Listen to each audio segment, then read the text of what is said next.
And you just heard Nora O'Donnell recapping what we know so far from Madison, Wisconsin, that right now we know a teacher and a teenage student have died in the shooting along with the shooter, who was a teenage student at the school. CBS News has confirmed the weapon used appears to be a 9mm pistol. Detectives still working to find a motive. And as you can see, the press conference is still ongoing. Let's listen back in. Please know that you're not alone. Dane County stands with you. We're here to support you in any way possible. Please reach out and ask for help. The governor's office, as well as the mayor's office, and I will continue to update the public as we learn more. But please understand, there are many things that we cannot share with you right now. This is an active investigation. This is an active case. The SSM Health Clinic near the intersection of Buckeye Road and Stoughton Road is the reunification center. I know that that has been out, but we need to make sure that folks know where it is that they can go to be with their children. Again, in the coming days, we are going to make sure that we are supporting those that have been most impacted by this. But folks, reach out, ask for help. This does not need to be the reality of our community. Thank you. All right, we'll start over here with questions. Just raise your hands. Tell us, how did this unfold? Can you give us a bit of a timeline how your officers got into the building? Sure. We received a call at approximately 10:57 a.m. Someone from the school called 911 to report that there was an active shooter. That means something different to us, obviously. There's different protocols that go out, tone alerts even, so that even if officers are busy doing other things, they respond. One of the things that I do want to note is that our training center is about 3 miles from there. We have special event team medics, those that work with the fire department, responded to this particular scene from their training day. So what began as a training day became an actual day. And so that's how this call originally came in. Nicholas, did you have a question? What can you tell us, if anything, more about this shooter and what their motivations were, or have you made contact with their family members? Anything updated on that? Sure. There's nothing new that I can tell you about the shooter at this time. Again, as difficult as today is, that's still someone's child that's gone. That's still someone that has to deal with what happened today. And so we want to make sure that we can ensure as much cooperation as we can. You asked me about why, as I stated before. I don't know why. And I felt like if we did know why, we could stop these things from happening. But what I will tell you is, as soon as we are done with the investigation, any information that we uncover that will not compromise the safety of anyone involved or compromise the confidentiality of any of these children that are involved, we'll tell you. I just ask for your patience. All right, over there. Sorry, go right ahead. Chief, what kind of gun was used today? We know it was a handgun. We know a handgun was recovered. All right, sit down right there. Was the shooting confined to one classroom, or did it spread out throughout multiple? We know it was confined to one space. I do not know if it was a classroom or a hallway.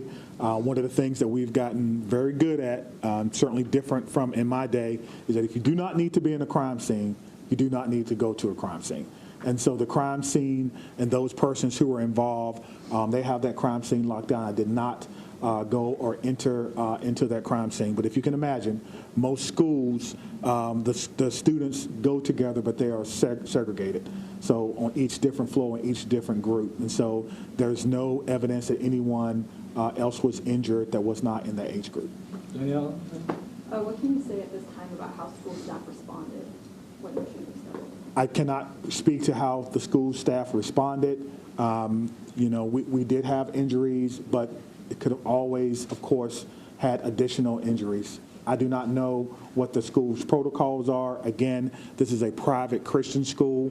I know that we have a very good rapport with MMSD, Madison Metropolitan Schools, public schools. So we have done trainings for them before, but I would assume that most of the teachers have the same or some similar type of training as a part of their certification. There's conflicting reports online about how many students are enrolled at the school. Can you confirm approximately how many students attend the school? I do not know how many students attend the school, but their website says that they serve about 200 families.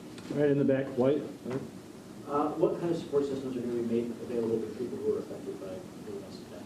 That's a good question. As you heard from our mayor and our county exec, we have services within our government that will be made available to them. I have a lot of confidence that they're going to follow through on that, and we'll make sure that that persons who need to. Do you guys want to speak to that? So, Dane County Human Services, as well as the Red Cross and other consolidated agencies, are already on scene. And we will continue to be on scene, and those resources will be bolstered. Again, please reach out. You are not alone. We are going to navigate this together, and there are people who are affected by this trauma who are not in the reunification center or at the school. We need folks to be reaching out because we do have resources available. Did you know if Abundant Christian Life School, did they have a school resource officer employed? It's not my knowledge that they had a school resource officer, that if they did, it would be a police officer, and I know where they all are, and they're not in the schools right now. 15 in the back there. So in terms of witnesses that you mentioned about investigation, what is that looking like, and how many Sure. witnesses are you guys speaking of? Sure. So the detectives will talk to anyone who may have seen this particular event unfold, anyone that may have been unfortunate to hear something. They will be talking to them. It's my understanding that that's in process now, and everyone is cooperating fully. That will give us an idea of not only what unfolded, but it could answer the question to motivation, because again, the students who unfortunately had to witness this. But that's not something that we want to rush. We're not going to interrogate students. We're going to give them an opportunity to come in and speak to what they may have saw when they feel ready, which is why some of these questions can't be answered right now. All right, Spectrum Road. How do you reassure the community that it's still okay to go back to school? I mean, everybody's got kids, and I think, maybe it happened at this school, but there's everybody that's got a kid anywhere, right? This in Dane County, it's going to be hard. Yeah, I think you're asking me, how can I say 100% that no child will ever be harmed in school? I can't. No police chief can. But all I can tell you is that we have systems in place so that if something happens, we can respond like we did today. I can tell you that our mayor and our county exec has committed resources to not only public health, but also mental health.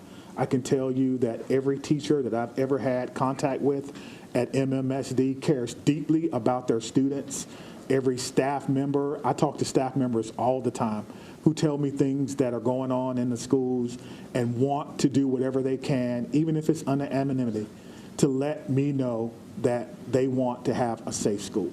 So my reassurance to the public is that if you see something, say something. If you know someone who may be going through a difficult time, please reach out to someone. And I think what I can do is make sure that our police department is transparent and open and honest and inviting for people to call and give information. I think MMSD does an excellent job of that, and the same thing can be said for any other private school. If you want to give information or you need someone to talk to, I can promise you we'll have someone there to get that information. All right, Ben? Yeah. Understanding that this is a private school you may not be as familiar with, what can you tell us about some of the physical measures that are in place at this school, whether it's metal detectors, secure entryway, cameras, et cetera? Yeah, that's a good question. I've never been in this school, unfortunately. I'm not aware that there were metal detectors in the school. That's something that we can certainly look at. Most schools have some form of surveillance or public space cameras, but that will be, of course, part of the investigation process. Scott? Chief, can you clarify, you said 7 were injured, but 6 were hospitalized. Does that mean one's been treated at least? And secondly, is the shooter's family cooperating with the investigation? Yeah, so it's 2 questions, but let me try to handle the first one. So I'm trying to go back to my notes. So we do know that 1 person was pronounced at the scene. And so that may be the 7th person, but we can get you all that information just when we're done. I'll have my PIO give that to you so you can report it accurately. And what was your second question? Is the shooter's family cooperating? At this time, yes. So you have made contact with the shooter's family? We have. And what were the steps to do that? It's through the investigative process. Okay. Lauren? Is the shooter's home being searched? We've got some information about that is ongoing. Yes, obviously, once we have identified, we have initiated a search, but we think that search is either ongoing now or that search may be concluded. Of course, it's about safety. That's the first thing, making sure that people are safe, and then we'll go from there. This has been, this has been an amazing day for everyone, and so if you have someone who is deceased, who may have been a shooter, you want to make sure that their family is okay. You don't know. And so that is what we're doing right now. It is about the safety of everyone. This is going to be a long day for the Madison Police Department. We just want some of your patience. Are you aware, had the school had any prior threats? And then just, jumping off of that, do you know if the shooter had any prior contact with law enforcement? We do not know that the shooter had any prior contact with law enforcement, but I did do a check of the school. There were some calls, but they were like 911 hang-ups, things of that nature. There was nothing that suggested that the school was a place that violence would occur. Chief, I know that you mentioned that the shooter died of a self-inflicted gun wound. Did that happen before officers arrived at the school or when the shooter saw officers coming into the school? Yeah, so let me say that the cause and manner in which the shooter died will be determined by the inmate. But what I can tell you is the shooter was dead upon our arrival, police department arrival, and no officers fired their weapons. Okay? Lucas? What are these search warrants you're executing? Are they at the residence on like a device the shooter had? What do you, I'm sorry. The extent of the search warrants. Yeah, so the extent of the search warrant is to be able to go in a place that we don't have permission to be in and make sure that everyone is okay. And then if there's any evidence that we think we need to collect, we could only do that with the use of a search warrant. And so, again, we have to determine if there is evidence that we will need. Everyone wants to know what led up to this. Are there any additional threats to public safety? Is this person or was this person by themselves? There are a lot of questions that we want to answer, but we have to answer the safety questions first, and then we'll move on to some of the more investigatory questions. Are you in possession of any of the shooter's devices? I am not, no. Catherine? I'm wondering about metal detectors. You mentioned in the first meeting that you were not a fan, and that this school probably doesn't have them. And do you know other schools that do? Do you think that that's something we should start talking about, metal detectors in schools? I guess the question is, would you want your child to go to a school with or without metal detectors? I can't answer that. I can't. Right now, in a school without them. Yeah, absolutely. So the idea is to create the safest environment that we can without metal detectors. That is my answer. In the back there? This was a shooting at a Christian school right before the Christmas holiday. Can you address the impact of that? And is the Christmas holiday at all, in your belief, related to as a motivation for the shooting? Yeah, so to the question of motivation, we don't know why, but to the question of so close to Christmas, we have a lot of people going to be impacted. If it's a Christian school, then obviously our holidays, our Christian holidays are very important to the students, very important. It's a time for family. Students probably getting ready to go out on break, and now the break will be a little less about celebrating Christmas than more about celebrating perhaps friends and loved ones and staff members who perhaps lost their life. That's why I'm asking everyone to, of course, keep Abundant Life Christian School in your thoughts and in your prayers, and we'll get a couple more, okay? Okay, real quick, Phoebe. So it's a private school that takes public money through the voucher system. So what has this revealed about maybe gaps in security or training for staff? Mm-hmm. Is that something you're thinking about whether schools that are private that take public money need to be, kind of on par with public schools when it comes to safety? Well, what I'm telling you is that in 1997, I began my professional career as a public school teacher. I taught history for 4 years before becoming a police officer. So I did not get far enough to take courses in administration and budgeting of schools. I don't know what governs private schools, if they receive money, where that comes from. That would probably be a question that you would probably need to ask someone who's more intimately involved in the school system and what their requirements are if they do receive that. But you could probably compare what has happened or what goes on, their security measures, with the security measures of any school in MMSD, and then that may give you your answer. That's a very... Just one very quick follow-up. As you know, there has been some criticism to other law departments and their response to these school shooting incidents, particularly involving.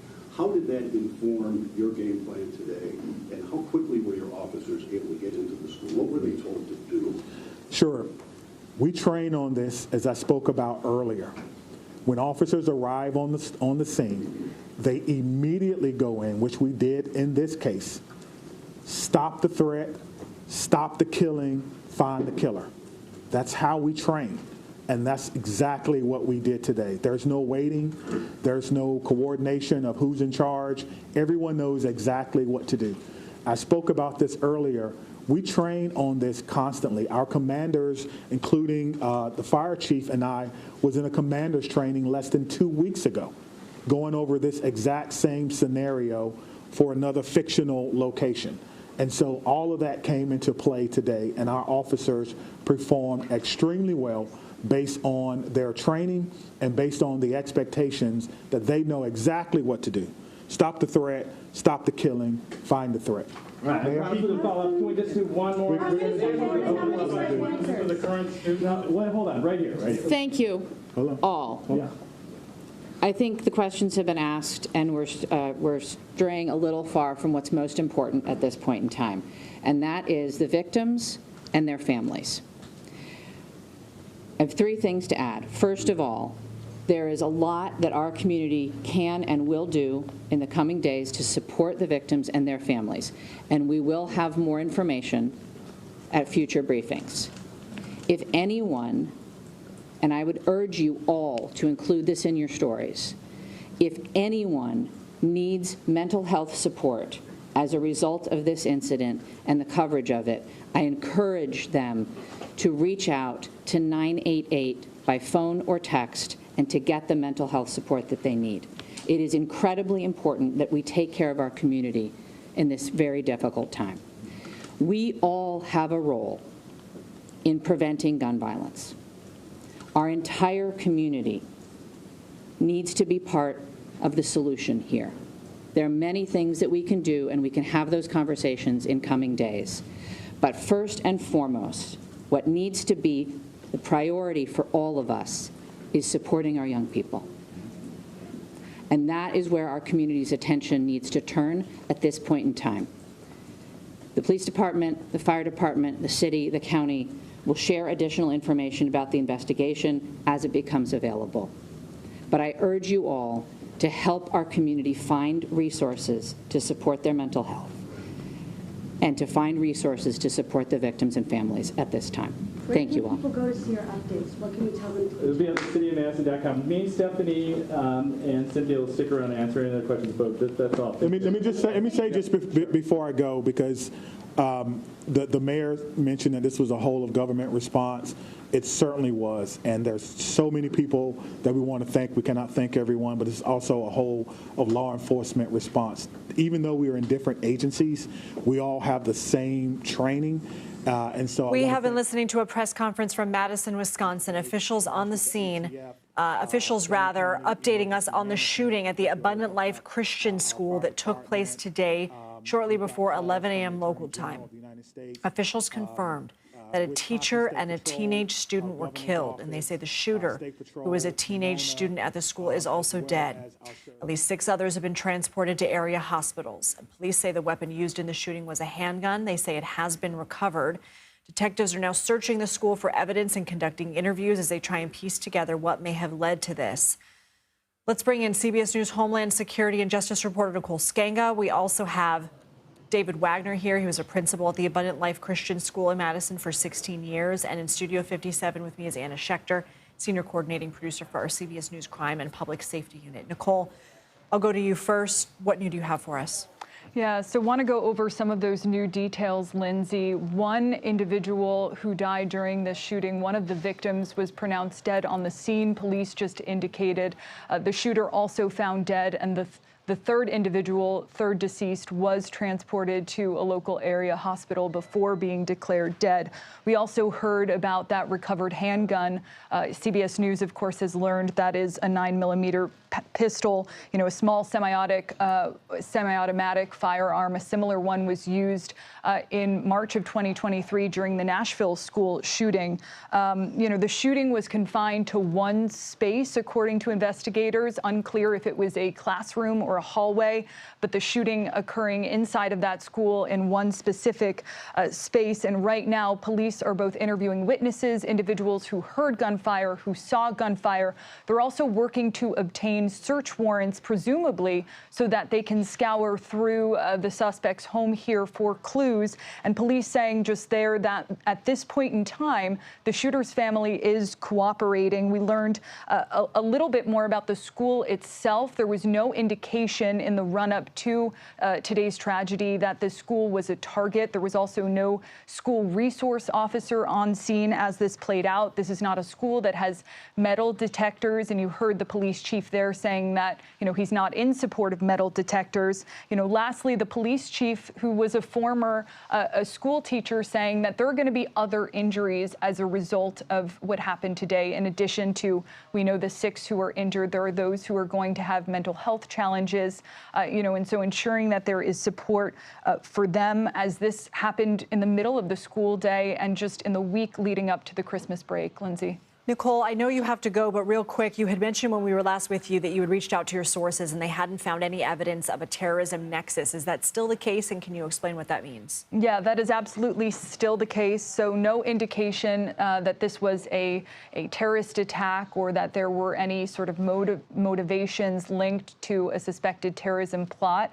At this point in time, the scene was declared safe by police and law enforcement. And so while the investigation will determine whether or not this shooter, this suspect, acted alone, no indication that there were any other, individuals or suspects who were found at the school. And that, of course, is very important. And police here working very diligently to clear that school, as we reported earlier, Lindsay, conducting not 1, not 2, but 3 separate sweeps of the school to ensure that there were no additional incendiary devices or explosive devices found, and we're told that scene has been declared safe at this time. The priority now is shuttling students to the reunification center so that they can be reunited, with their families. We also know, based on speaking with sources on the ground, that there are additional law enforcement, that have been put in place, additional resources at local schools in the Madison area. So additional police who will have a presence outside of elementary K-12 schools in the area,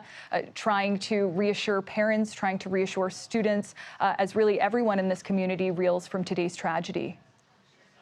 Nicole Sganga, thank you so much. I want to now go to Anna Schecter in studio with me. Anna, the police chief had said that he hasn't been at the crime scene. He says that sort of the rule 101 that they're following right now is if you don't have to be there, you don't go there. And so the crime scene is secured, but he said he believes it was confined. The shooting was confined to one space, either a classroom or a hallway, one confined space. He also said there's no evidence that anyone was injured who was not in that age group. One can, if the shooter was teenage and one of the victims was teenage, that maybe we're thinking that the other people who were injured could be. That is conjecture at this point. We don't know the identities of the ones who were injured, and we know that a teacher was also killed.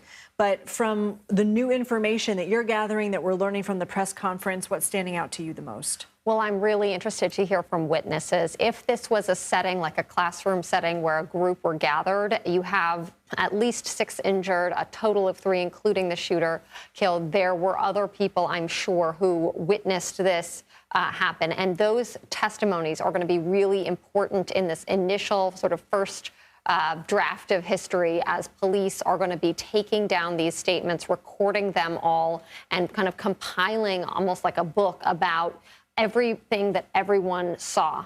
Then they're going to do a timeline, the minutes, hours, and days leading up to the shooting. What was going on with the shooter? What did the shooter post potentially? Were there red flags? Did other people know that this was going to happen and they could have said something? All of this is going to go into this investigation. The fact that the family is cooperating, that's a really important step. The police chief also mentioned the warrants that they're going after, because all of these,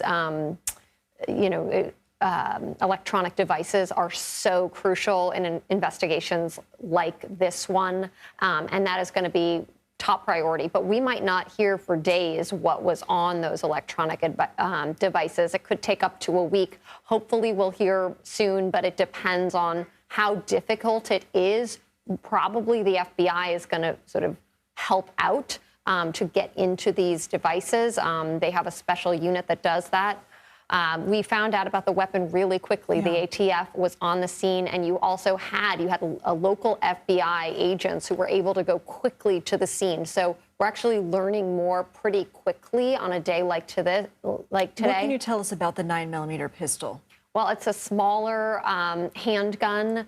Recently we've seen these longer guns, like the one used at the Appalachia High School shooting, where the shooter actually brought this very long gun in a backpack and concealed it with a sweatshirt so that he could bring it inside the school. With a 9mm pistol, it's much easier to conceal a gun like that, especially if there's no metal detector. So that student could have just walked right into the school carrying this. It's an interesting question. How often does this happen on school campuses around the country? How often do kids bring guns to school? It's hard to get a number on that. But, this person clearly had the gun undetected and was able to carry out this shooting in this horrific way. Anna, stay with us if you can. I want to go ahead and bring in David Wagner, who's been waiting. And David, you are a former principal at Abundant Life Christian School. You left in 1998. You were there for 16 years. You're joining us now from Tulsa. We want to thank you for your time and for being with us. From what you're hearing, and I don't know if anybody who is still at the school has been reaching out to you, but just what would you like to say? What's striking you at this moment? Well, Lindsay, thank you again. What struck me and is still captivating me is I hired two of the teachers that are still there, as well as the administrator is still there. So I don't know if I want to hear or if I want to hear the name of the teacher who was unfortunately killed.